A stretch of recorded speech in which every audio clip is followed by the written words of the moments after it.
Voilà. Bonjour Elisa. Bonjour Brigitte, bonjour Eric. Bonjour Elisa. Merci d'être avec nous. C'est votre compagnon qui a des petits soucis, il est diabétique, c'est bien ça? Oui, voilà, on lui a trouvé un diabète depuis 2018. Il est pris en charge plus ou moins compliqué, parce qu'il a été bien pris en charge au début, et puis là, on a perdu notre médecin traitant. Il s'est retrouvé pendant 9 mois environ sans traitement. Il est en attente à nouveau d'un rendez-vous à l'hôpital en diabétologie, mais les délais sont extrêmement longs. Donc j'avoue qu'en ce moment, oui, c'est très compliqué et on retrouve à nouveau tous ces soucis qui sont liés au diabète, de dysfonctionnement érectile. Et là, oui, c'est vrai qu'on est un peu démunis. Quel âge a votre mari? Il a 48 ans. 48 ans. Oui, donc il est très jeune. Il n'a plus du tout de traitement actuellement? Alors si on a pu avoir du dépannage, donc il a quand même son insuline, etc. Mais c'est vrai que c'est pas aussi bien pris en charge que ça pouvait l'être auparavant. Donc là on est vraiment dans cette attente-là, mais c'est vrai que même pris correctement, son traitement, il y a toujours des moments où on va avoir des moments comme ça, bien que excités, sans souci, etc. Il y a une perte d'érection qui va se faire comme ça pendant la pénétration.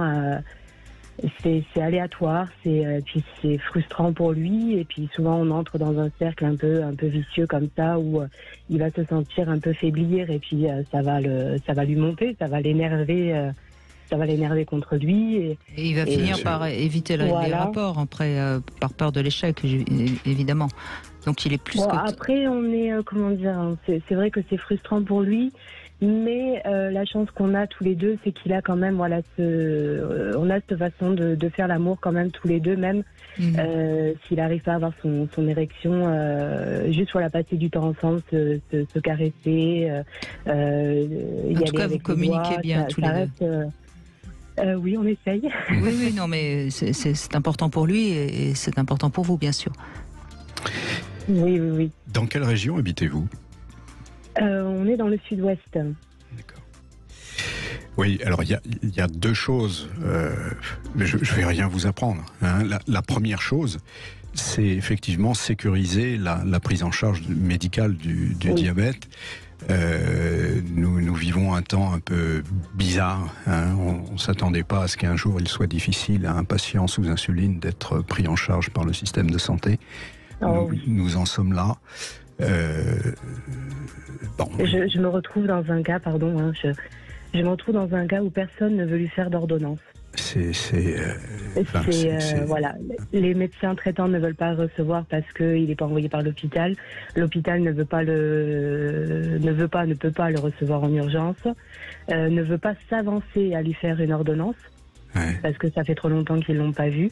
Enfin, c'est le serpent qui se mord la queue réellement. C'est je n'ai pas de mots, mais c'est comme ça que ça se passe. Je n'ai pas de mots, Elisa, pour moi qui suis médecin, qui fait ce métier depuis 30 ans. Qui voit au quotidien notre système de santé se dégrader. Je n'ai pas de mots assez durs pour dire combien ce qui est mis en place depuis 40 ans et qui sape la médecine de ce pays aboutit finalement à une situation comme ça. Bon, mais c'est pas le sujet. Alors, mais donc sécuriser au maximum, je sais que vous le faites, mais on ne peut qu'insister sur ça. Le deuxième point, c'est cette prise en charge de l'érection. Est-ce que vous avez essayé des médicaments pour l'érection ? Pas du tout. Je sais que précédemment, il y a une bonne dizaine, un peu plus de 10 ans maintenant, il a essayé le Cialis. Oui. Voilà, qui avait de bons résultats chez lui. Enfin, ça lui déplaisait pas, quoi. Ça, ouais. Voilà. Mais c'est vrai que nous réellement, tous les deux, on n'a pas. Mais le problème, c'est si vous n'arrivez pas à avoir un médecin traitant, de toute façon, vous pourrez pas avoir une ordonnance, et tous ces médicaments se donnent sur ordonnance. Est-ce que, alors, je dis un petit truc, je suis pas sûre que ça fonctionnera, mais c'est quand même une solution qui serait immédiate possible. Vous dites qu'il a quand même une érection et que c'est pendant le rapport qu'il la perd, hein ? Oui, voilà, il peut. Bon. Essayez quand même un anneau pénien. parce que ça pourrait peut-être aider, parce qu'il me semble, d'après ce que vous me dites, que donc il y a une petite perte d'érection pendant le rapport, comme s'il y avait une fuite. Hein. Un anneau pénien, ça va serrer, ça va faire une sorte de petit garrot à la base du pénis. On en a déjà, mais ça marche pas. J'ai pas l'impression, enfin, que même lui voit une grande différence non plus avec. Et puis c'est vraiment, oui, c'est ce côté un peu aléatoire. Ouais, alors, de toute façon, il faut que vous le consultiez. Je dis vous, hein, parce que vous êtes très, très aimante et vous êtes un couple bien harmonieux. On l'entend dans vos propos. Consultez pour les questions d'érection. On peut même faire des téléconsultations. Enfin, il y a des solutions techniques, si je puis dire, qui sont possibles. Il est indispensable, Elisa, que votre mari ait une échographie Doppler du pénis, une nouvelle fois. C'est une chose qu'il n'a jamais eue. Voilà, donc il faut qu'il ait ça. Il faut qu'il l'ait dans un bon centre. Alors, je suis désolé de ce mot, parce que malheureusement, cet examen n'est pas toujours pratiqué selon ce qui devrait être les règles de l'art. Donc il faut ça. Il faut qu'il ait aussi un bilan hormonal. Nous n'avons pas encore, au cours de cette émission, parlé de la testostérone, mais c'est vrai qu'après 40 ans, on a le droit d'avoir une baisse de testostérone qui peut être tout à fait bien compensée par des médicaments. Il faut qu'il ait un électromyogramme du pénis pour voir si le diabète a altéré, c'est possible, altérer la conduction du désir, si je puis dire, du cerveau, donc jusqu'au pénis. Voilà les trois... Les fameuses atteintes de nerfs. Absolument, madame. Voilà, avec le diabète. Et, bon, tout ça, c'est pas très drôle, hein, mais, madame, à nouveau, et c'est ce que nous disions au début de cette émission, et c'est ce que disait Brigitte là, il y a toujours une solution. Hein. Donc...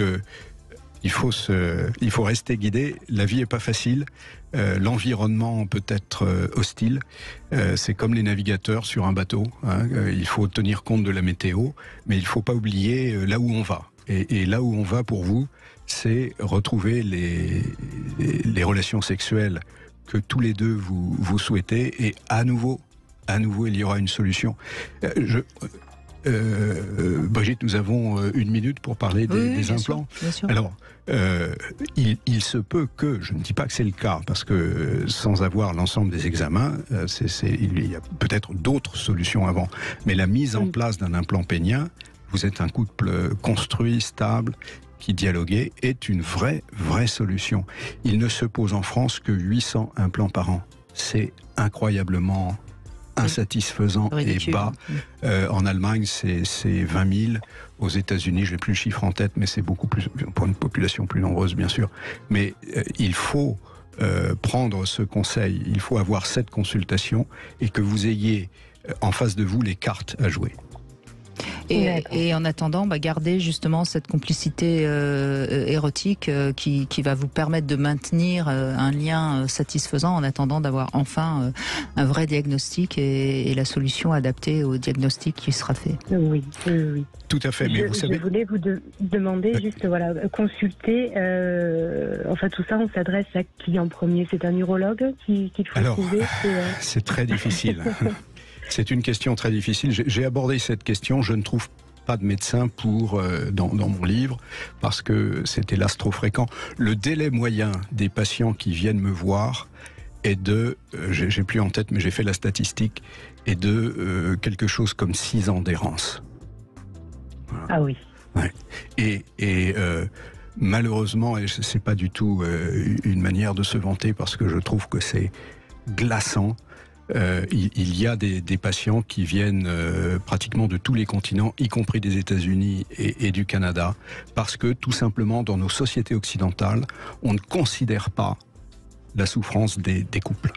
Et ça, c'est terrible parce que il y a dans la littérature médicale, vous savez, c'est là qu'on a les preuves d'efficacité, de non-efficacité de traitement. On a tout ce qu'il faut pour traiter les gens. Donc effectivement, eh bien écoutez, vous essayez. Si vous n'avez pas la bonne réponse, c'est-à-dire si vous n'avez pas, on va faire les examens que je vous ai cités, on va après discuter les solutions et dans, je sais pas, le temps de mettre en œuvre tout ça, dans 6 mois, vous n'avez pas résolu le problème, ça veut dire qu'il faut frapper à une autre porte.